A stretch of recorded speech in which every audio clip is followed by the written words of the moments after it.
Welcome to a Create a Pattern and Print with me. Today we are starting by drawing a grid as a guide. So you see I place my lines and I'm just doing a little indication as to my spaces. So here again you will see that I am drawing a line vertical this time and I'm indicating 1 inch separations to ensure that all my spaces are equal. I ensure to put a little mark to know where I need to draw my lines, and we are drawing our lines starting with vertical lines here, and then we're going to move on to horizontal. So don't you worry if the piece looks a little wonky. I trust and believe it's just the angle of the camera. It has the hand and the ruler and the lines looking a bit distorted, but the piece is equal and proportional and the lines are straight. And voila, we have a beautiful grid, and we are going to move on to drawing a motif. So my motif is very simple, but please be reminded that you can draw whatever motif you desire. So your motif may differ depending on your concept, your desired look or mood for your piece. Will determine the design for your motif, and then we just repeat and repeat and repeat and repeat and repeat and repeat and repeat. We just repeat our motifs. All right. You could use any pattern arrangement you desire. I'm using a simple 1-row stripe and I'm skipping a row in between, and I'm just creating this, but you could use whatever pattern arrangement fits your desired outlook.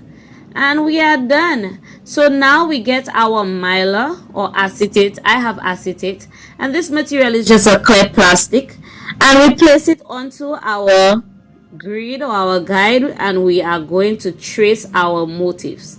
So here I am tracing my motif, and if you see I make a little error, you see I wipe it off quite quickly and I just fix up the tracing. It's because plastic, the marker doesn't dry onto the plastic instantly, so I have the opportunity to just wipe it off quickly.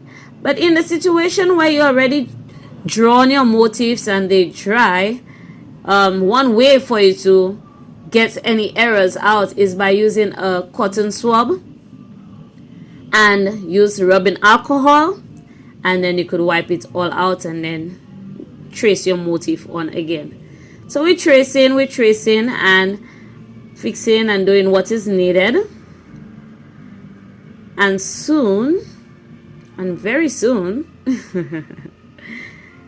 yes, we have completed our, so here you see the completed acetate, and we are cutting. So you see the completed pattern on the acetate or on the mylar, depends on the material you use, and we are cutting. I'm using a cardboard to help me with my cutting, and I'm using an X-Acto knife.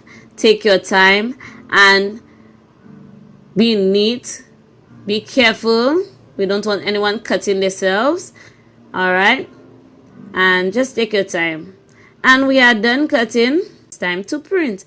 So I'm using paint here to print onto my fabric, and I'm using a brush.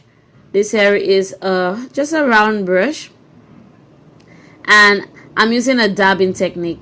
Normal brush strokes can be used to get the paint onto the fabric, but that also depends on the type of brush you are using, your motif, the pattern arrangement in your design. So also you could see that my stencil has shifted, and I'm having the issue of placing it back each time in the correct angle. To avoid this, you could use an adhesive or simply tape your stencil down onto the fabric. And voila, we are done. Now it's your time. I look forward to seeing your pattern arrangement and your overall design. Have fun.